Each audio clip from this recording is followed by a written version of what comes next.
Bapak, Ibu, dan Saudara yang terkasih, untuk kali ini saya mau mengajak kita membicarakan tentang aspek-aspek dosa.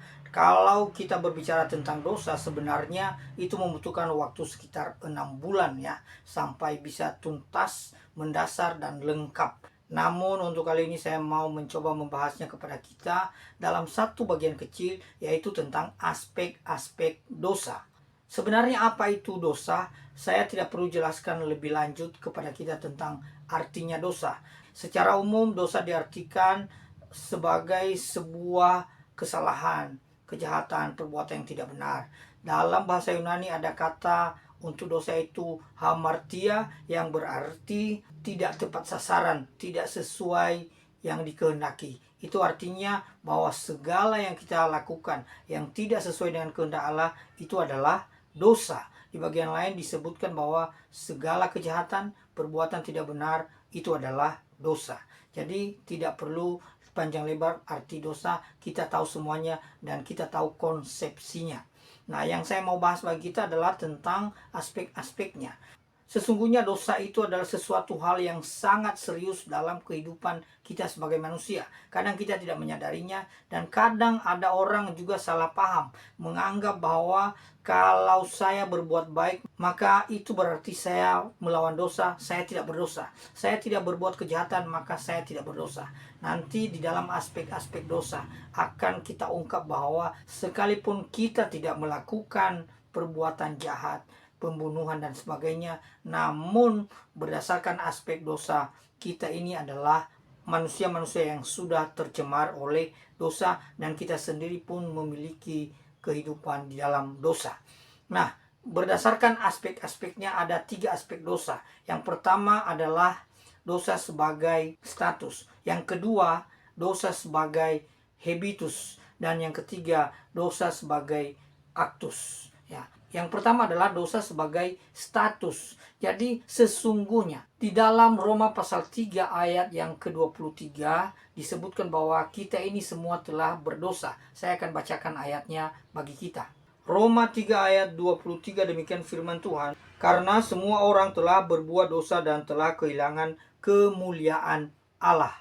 Nah, Bapak Ibu, kalau kita lihat secara lengkap dalam seluruh Alkitab, ternyata bahwa seluruh umat manusia ini telah berdosa. Jadi status kita ini pada dasarnya telah berdosa. Semua orang telah berdosa dan telah kehilangan kemuliaan Allah. Sejak kejatuhan Adam, maka dunia ini tercemar, maka dia mewariskan kepada seluruh keturunan umat manusia tentang dosa itu. Jadi jangan mengira bahwa saya lahir tanpa dosa. Tidak. Di dalam rahim ibu pun kita telah tercemar oleh dosa. Mengapa? Ada dosa warisan dari Adam. Ya, jadi Adam mewariskan dosa itu kepada nenek moyang kita. Nenek moyang kita mewariskan, menurunkan kepada orang tua kita. Orang tua kita menurunkan ke kita. Dan kita pun menurunkan kepada anak-anak kita. Ini tidak bisa diputus dengan cara sendiri. Dan ini tidak bisa diputus secara pergantian atau digantikan oleh orang lain. Misalnya orang tua putuskan lalu kepada saya tidak kena. Tidak, ini pasti diwariskan. Mengapa? Karena kita hidup di dalam daging. Nah, jadi orang tua kita menurunkan kepada kita, kita menurunkan kepada anak-anak kita. Ini yang disebut dengan dosa warisan atau dosa turunan. Ada lagi dosa pertalian, yaitu dosa langsung dari Adam diturunkan kepada kita, dipertalikan kepada kita, dikenakan kepada kita. Dari Adam dikenakan kepada orang lain, dari Adam dipertalikan kepada orang tua kita, kepada anak-anak kita. Jadi ada dosa pertalian. Nanti baru ada dosa perbuatan. Jadi pada bagian pertama ini saya mengatakan dari aspeknya ada dosa sebagai status. Jadi status kita ini adalah manusia-manusia berdosa, orang-orang berdosa. Jadi sekalipun kita tidak berbuat dosa, dalam pandangan Allah adalah orang-orang yang berdosa. Bahkan anak-anak yang baru lahir sekalipun, setiap makhluk hidup yang masih berada di dalam rahim ibunya, bahkan anak-anak juga, itu dinyatakan sebagai manusia-manusia berdosa. Mengapa? Bukan soal perbuatannya, tetapi statusnya yang sudah berdosa. Mungkin muncul pertanyaan, Bagaimana keadilan Allah dengan hal ini? Apakah Allah adil dengan menganggap bahwa seorang bayi yang baru lahir lalu meninggal berdosa?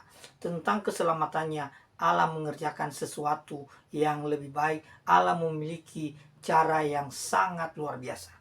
Yang pertama adalah dosa sebagai status. Yang kedua, dosa sebagai habitus. Atau dengan kata lain bahwa kita ini memiliki habit, kebiasaan, dan lingkungan dari orang-orang, dari dunia yang sudah tercemar oleh dosa. Jadi pada kenyataannya kita ini memiliki kecenderungan untuk berbuat dosa. Kita hidup di lingkungan sudah tercemar oleh dosa. Oleh karena itu kita memiliki kecenderungan lebih ingin untuk berbuat dosa. Nah, jadi memang ada orang-orang yang dalam hati nurani keinginannya untuk berbuat baik, namun bagaimanapun juga perbuatan baik itu tetap dosa di hadapan Tuhan, tetap tidak bisa mencapai standar yang dikehendaki oleh Allah. Mengapa? Karena setiap orang yang belum dikuduskan di hadapan Tuhan itu perbuatannya bagaimanapun juga tidak bisa berkenan kepada Allah. Demikian juga manusia lebih memiliki kecenderungan untuk menularkan perbuatan dosa kepada sesamanya manusia. Jadi kita cenderung menularkan bukan hal-hal yang baik, hal-hal yang tidak baik, hal-hal yang jahat kepada sesama manusia. Mengapa demikian? Karena inilah aspek dosa sebagai habitus. Ini merupakan habit kita, ini kecenderungan kita, dan ini merupakan lingkungan dan dunia tempat kita tinggal adalah tempat di mana telah tercemar oleh dosa. Kita menjadi seteru Allah. Kita lebih memilih melakukan apa yang dikehendaki oleh kegelapan, setan, dan antek-anteknya. Inilah yang merupakan dosa sebagai habitus.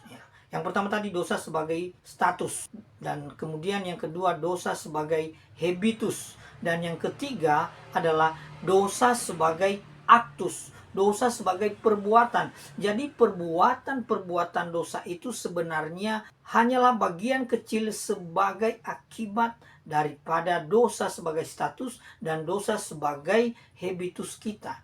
Jadi bagaimanapun juga kita setelah berbuat dosa, Alkitab menyatakan bahwa semua orang telah berbuat dosa. Semua orang telah kehilangan kemuliaan Allah. Oleh karena itu, maka kita melakukan perbuatan-perbuatan dosa. Kita cenderung melawan Allah. Kita cenderung menjadi seteru Allah. Mengapa? Itulah perbuatan-perbuatan yang yang merupakan dampak dari status dan habitus kita. Kita berbuat baik tetapi gagal. Tetapi kalau kita berbuat jahat, mungkin cenderung berhasil. Mengapa? Karena status dan habit kita itu adalah dosa. Ini terjadi sebelum kita berada di dalam Kristus. Dan inilah yang harus kita beritakan. Ini yang harus kita sampaikan kepada semua orang, kepada semua manusia. Supaya apa? Supaya mereka terbebas dari cengkeraman dosa itu. Karena dosa itu mengakibatkan hukuman kekal. Dalam Roma 3 ayat 26 disebutkan di situ bahwa upah dosa ialah maut. Artinya kita menerima hukuman kekal dari Allah. Kita siap-siap akan masuk neraka. Kita sangat dekat dengan murka Allah yang sedemikian hebat, sedemikian dahsyat itu, ya. Tetapi syukur kepada Allah. Kalau kita baca di dalam Roma pasal yang ketiga itu, secara khusus 24 disebutkan di situ. Saya akan bacakan ayatnya bagi kita. Dan oleh karena kasih karunia telah dibenarkan dengan cuma-cuma karena penebusan dalam Kristus Yesus. Tadi di ayat 23 sudah disebutkan bahwa semua orang telah berbuat dosa, tetapi ada penebusan di dalam Kristus Yesus. Nah, inilah cara pemberesan dosa. Saya kembali kepada apa yang sedang kita bahas tadi. Dosa sebagai aktus, dosa sebagai perbuatan. Itulah wujud nyata dari semua dosa itu, dari aspek-aspek dosa itu. Jadi kita berbuat dosa sebagai dampak, sebagai akibat dari status dan habitus kita. Jadi itu yang mempengaruhi kita berbuat dosa, memiliki kecenderungan berdosa itu. Bapak Ibu, ini sangat mengerikan. Ini hal yang sangat serius baik bagi kita, lebih-lebih di hadapan Allah. Maka Allah memiliki inisiatif untuk menyelesaikan, membereskan dosa ini. Tuhan menawarkan kepada kita, kepada setiap kita dengan cara mengutus anaknya, yaitu pribadi kedua Allah Tritunggal, berinkarnasi ke dalam dunia dan berkarya, mati di kayu salib, menggantikan hukuman yang seharusnya kita terima. Itulah yang dilakukan oleh Tuhan kita Yesus Kristus, dan melalui itu Dia memiliki potensi, kemampuan yang sempurna untuk mengampuni dan membereskan dosa-dosa ini. Kalau tidak, saya katakan lagi, kita siap-siap akan masuk dalam neraka. Jadi semua perbuatan harus dipertanggungjawabkan. Semua kejahatan, semua dosa harus dipertanggungjawabkan. Dan Tuhan telah membereskan dosa, perbuatan jahat yang tidak berkenan kepada Allah itu melalui kematian, kebangkitan Kristus, penebusan di dalam.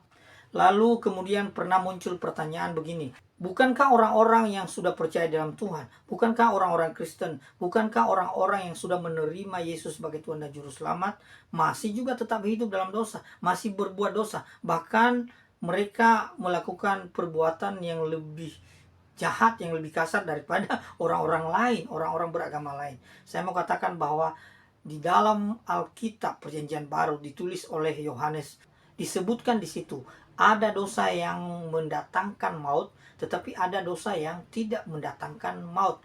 Perbuatan-perbuatan dosa yang dilakukan oleh orang-orang yang sudah percaya itu tidak mendatangkan maut. Ini berhubungan dengan disiplin pada masa kini dan berkat pada masa kini juga, dan lebih-lebih upah di sorga dan mahkota di sorga kelak. Jadi orang yang berbuat dosa lagi, hidup dalam dosa lagi, tetapi sudah menerima Yesus sebagai Tuhan dan Juru Selamatnya, akan menerima konsekuensi disiplin dari Tuhan untuk masa kini.